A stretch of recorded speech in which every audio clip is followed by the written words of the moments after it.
कलयुग की 5 सत्य भविष्यवाणी। भगवान ने पहले ही क्यों बता दिया था कि कलयुग में लड़की के विवाह में लाखों रुपए खर्च किए जाएंगे। बात उस समय की है जब पांचों पांडवों को वनवास हो गया था।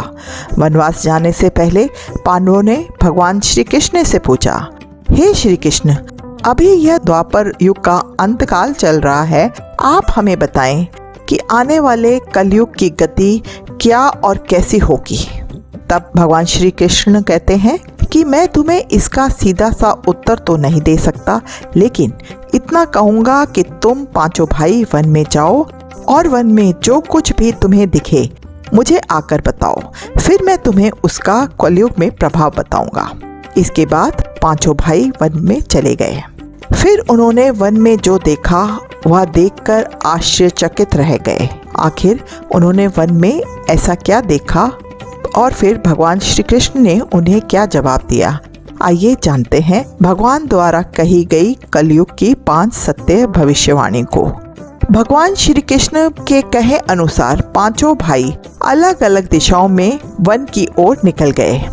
युधिष्ठिर एक दिशा में भ्रमण पर थे।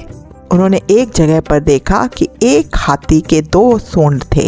यह देखकर युधिष्ठिर के आश्चर्य का ठिकाना नहीं रहा। वहीं अर्जुन दूसरी दिशा में भ्रमण पर थे। कुछ दूर जंगल में जाने पर उन्होंने जो देखा उसे देखकर वह भी आश्चर्यचकित रह गए। वहां पर उन्होंने देखा कि कोई पक्षी है जिसके पंखों के ऊपर वेदों की रचना की हुई है और वह पक्षी मुर्दे का मांस खा रहा है। यह दृश्य देख अर्जुन कुछ समझ नहीं पाए। दोनों भाइयों की तरह भीम भी भ्रमण पर थे। उन्होंने जो देखा वह भी आश्चर्यचकित रह गए। उन्होंने देखा कि एक गाय ने एक बछड़े को जन्म दिया, लेकिन बछड़े के जन्म के बाद गाय अपने बछड़े को इतना चाट रही है कि उसका बछड़ा लहूलुहान हो गया है। सहदेव भी भ्रमण पर थे। उन्होंने देखा कि एक जगह पर 6-7 कुएं हैं जिनमें पानी है और बीच में एक कुआं खाली है। बीच का कुआं काफी गहरा होते हुए भी उसमें पानी नहीं है। सहदेव को घोर आश्चर्य हुआ और वह सोच में पड़ गया कि ऐसे कैसे हो सकता है। नकुल भी भ्रमण पर थे और उन्होंने भी एक आश्चर्यचकित घटना देखी कि एक पहाड़ के ऊपर एक बड़ी सी चट्टान लुढ़कते हुए नीचे आ रही है। वह चट्टान कितने ही वृक्षों से टकराकर उन वृक्षों को नीचे गिराते हुए आगे बढ़ रही है, लेकिन विशालकाय वृक्ष उस चट्टान को रोक ना सके। इसके अलावा वह चट्टान और ना जाने कितनी अन्य चट्टानों के साथ भी टकराती है और फिर भी दूसरी चट्टानें भी उस चट्टान को रोक नहीं पाई। अंत में वह चट्टान एक अत्यंत छोटे से पौधे से टकराकर अर्थात उस छोटे से पौधे का स्पर्श पाते ही ठहर जाती है। इसके बाद पांचों भाई एक जगह एकत्रित हुए और शाम को भगवान श्री कृष्ण के पास जाकर उन्होंने अपनी अनुभव श्री कृष्ण को सुनाए। सबसे पहले युधिष्ठिर ने कहा, मैंने तो पहली बार 2 सूंड वाला हाथी देखा। यह मेरे लिए तो बहुत ही आश्चर्यजनक था।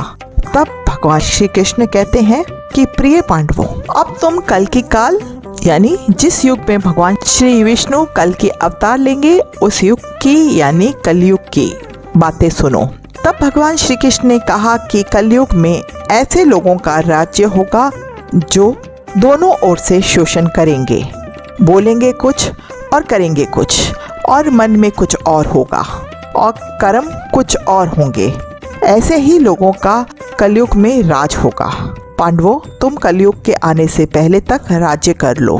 युधिष्ठिर के बाद अर्जुन ने कहा, मैंने जो देखा वह तो कहीं ज्यादा आश्चर्यजनक था।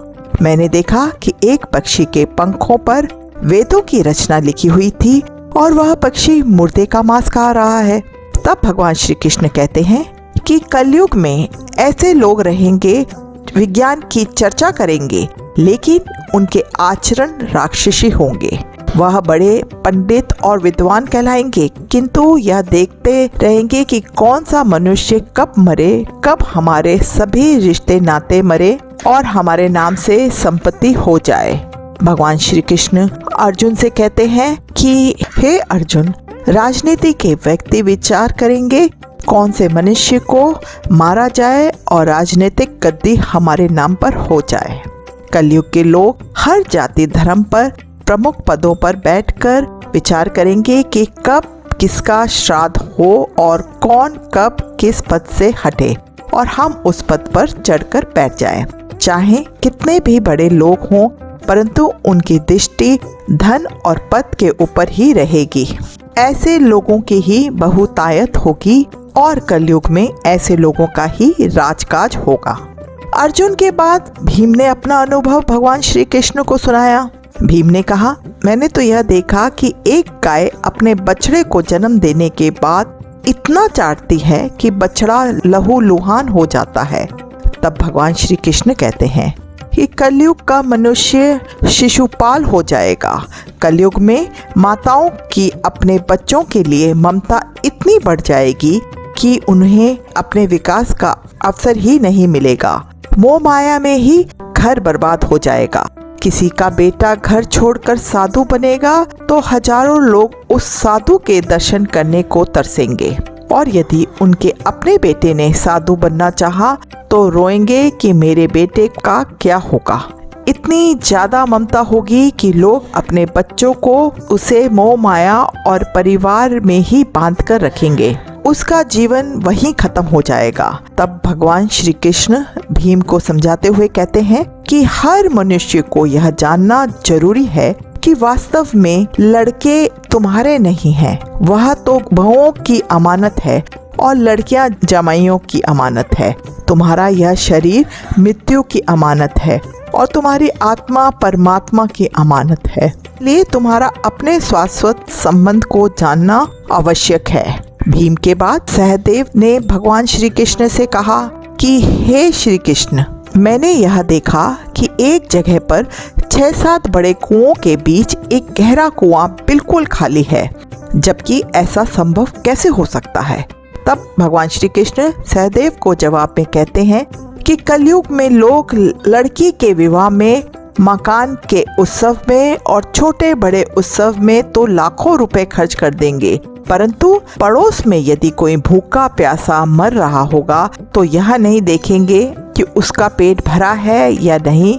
उनका अपना ही सगा भूख से मर जाएगा, परेशानी में अपने सगे रिश्ते नातों का साथ नहीं देंगे, उसे ऐसे ही परेशान देखते रहेंगे और दूसरी ओर खुद मौज, मदिरा, मांस भक्षक, सुंदरता और जश्न में धन उड़ाएंगे, किंतु किसी के 2 आंसू पोंछने में उनकी रुचि न होगी। कहने का तात्पर्य यह है कि कलयुग में अन्न के भंडार होंगे लेकिन लोग भूख से मरेंगे। सामने बंगले में ऐशो आराम चल रहे होंगे लेकिन पास की झोपड़ी में आदमी भूख से मर जाएगा। एक ही जगह पर असमानता अपने चरम सीमा पर होगी। वहीं बेटा अपने वृद्ध माँ बाप को बुढ़ापे में उन्हें नहीं देखेगा और कुछ माता पिता भी धन के लिए अपने औलाद में भेदभाव करेंगे।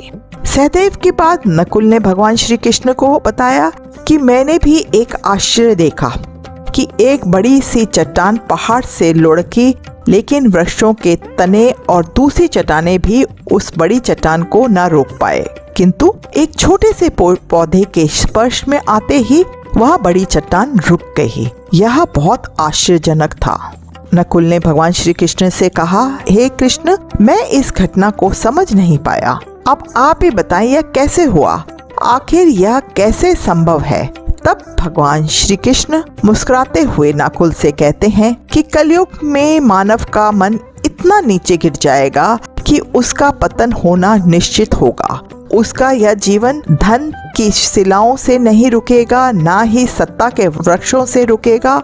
जब मनुष्य अपने जीवन के आखिरी पड़ाव में होगा तब उसे परमात्मा रूपी अंतर्ध्यान होगा कि उसका पूरा जीवन तो व्यर्थ की चीजों की चिंता करने में ही निकल गया। असली मुक्ति तो हरि नाम है। हरि नाम के एक छोटे से पौधे से ही, हरि नाम के जपने से ही मनुष्य जीवन के समस्त पापों का निवारण होगा और हरि नाम ही मोक्ष का द्वार होगा। भक्तों, भगवान में आस्था रखें। मनुष्य का पूरा जीवन एक माया जाल है। मनुष्य को उम्र के अंतिम पड़ाव में ही एहसास होता है कि मंजिल केवल परमात्मा है। यही पड़ाव पूरे जीवन के कर्मों का लेखा जोखा दिखा देता है।